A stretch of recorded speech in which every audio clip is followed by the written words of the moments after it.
حدثنا يحيى بن بكير قال حدثنا الليث عن عقيل عن ابن شهاب عن عروة بن الزبير عن عائشة أم المؤمنين أنها قالت: أول ما بدأ به رسول الله صلى الله عليه وسلم من الوحي الرؤيا الصالحة في النوم، فكان لا يرى رؤيا إلا جاءت مثل فلق الصبح، ثم حبب إليه الخلاء، وكان يخلو بغار حراء فيتحنث فيه، وهو التعبد الليالي ذوات العدد، قبل أن ينزع إلى أهله ويتزود لذلك، ثم يرجع إلى خديجة فيتزود لمثلها، حتى جاءه الحق وهو في غار حراء، فجاءه الملك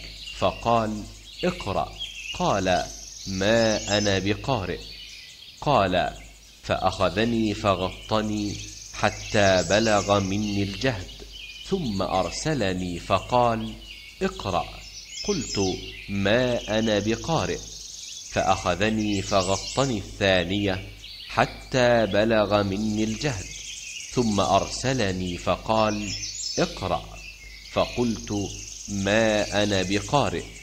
فأخذني فغطني الثالثة ثم أرسلني فقال: اقرأ باسم ربك الذي خلق، خلق الإنسان من علق، اقرأ وربك الأكرم. فرجع بها رسول الله صلى الله عليه وسلم يرجف فؤاده، فدخل على خديجة بنت خويلد رضي الله عنها فقال: زملوني زملوني، فزملوه حتى ذهب عنه الروع، فقال لخديجة وأخبرها الخبر: لقد خشيت على نفسي. فقالت خديجة: كلا والله ما يخزيك الله أبدا، إنك لتصل الرحم وتحمل الكل وتكسب المعدوم وتقري الضيف وتعين على نوائب الحق.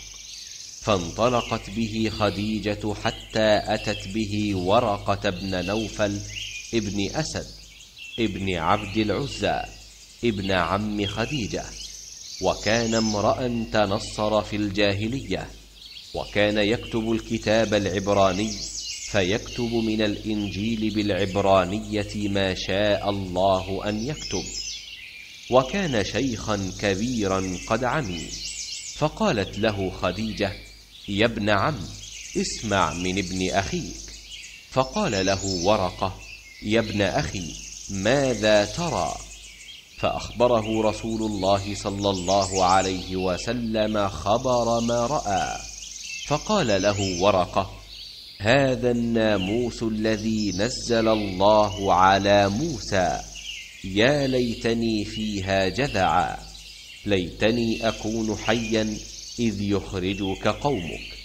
فقال رسول الله صلى الله عليه وسلم: أو مخرجيهم؟ قال: نعم، لم يأت رجل قط بمثل ما جئت به إلا عودي، وإن يدركني يومك أنصرك نصرا مؤزرا. ثم لم ينشب ورقة أن توفي وفتر الوحي۔ حضرت صلی اللہ علیہ وآلہ وسلم پر وحی کا ابتدائی دور اچھے سچے پاکیزہ خوابوں سے شروع ہوا۔ آپ خواب میں جو کچھ دیکھتے وہ صبح کی روشنی کی طرح صحیح اور سچا ثابت ہوتا۔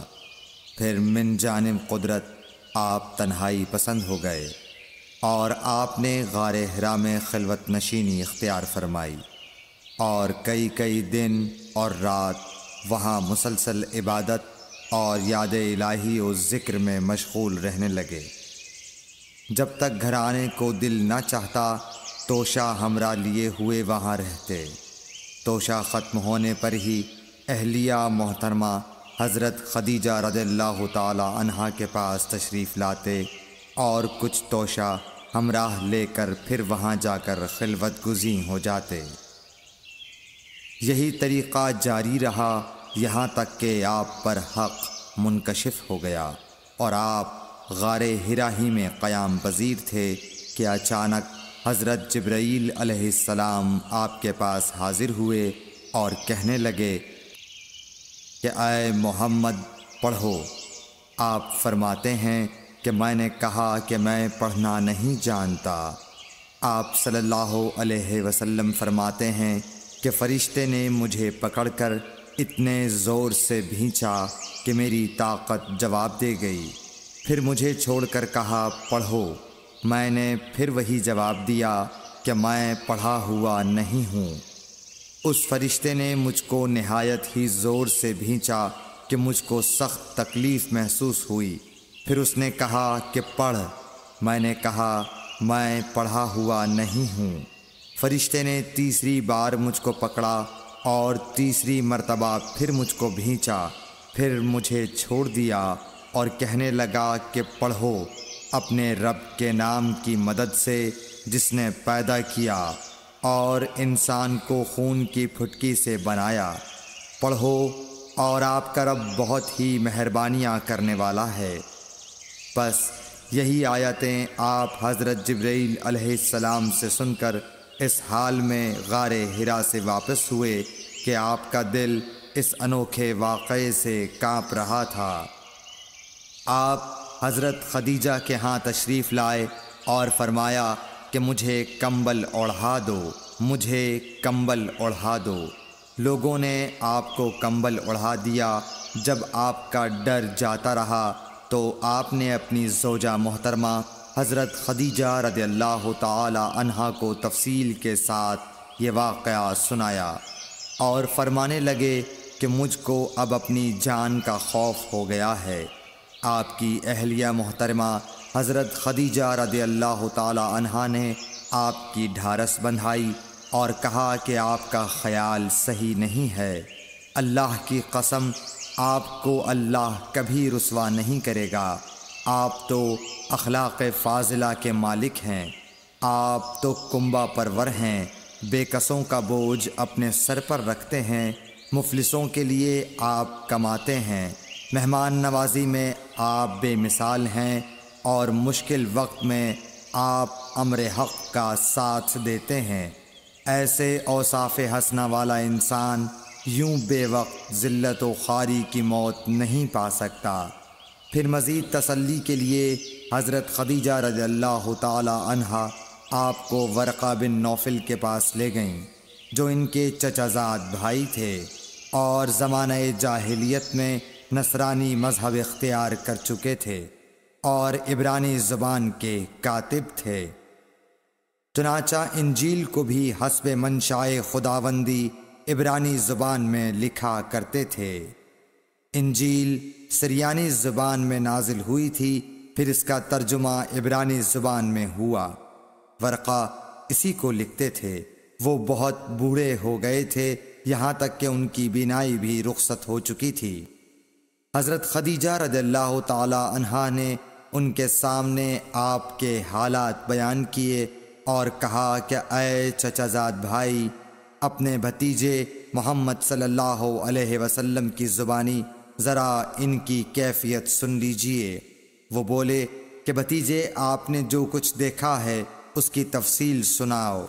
چنانچہ آپ صلی اللہ علیہ وآلہ وسلم نے از اول تا آخر پورا واقعہ سنایا، جسے سن کر ورقہ بے اختیار ہو کر بول اٹھے کہ یہ تو وہی ناموس معزز رازدان فرشتہ ہے جسے اللہ نے حضرت موسیٰ علیہ السلام پر وحی دے کر بھیجا تھا۔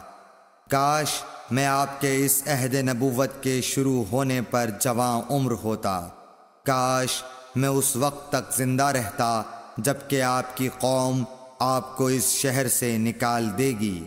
رسول کریم صلی اللہ علیہ وآلہ وسلم نے یہ سن کر تعجب سے پوچھا کہ کیا وہ لوگ مجھ کو نکال دیں گے، حالانکہ میں تو ان میں صادق و امین و مقبول ہوں۔ ورقہ بولا، ہاں یہ سب کچھ سچ ہے، مگر جو شخص بھی آپ کی طرح امر حق لے کر آیا لوگ اس کے دشمن ہی ہو گئے ہیں۔ اگر مجھے آپ کی نبوت کا وہ زمانہ مل جائے تو میں آپ کی پوری مدد کروں گا، مگر ورقہ کچھ دنوں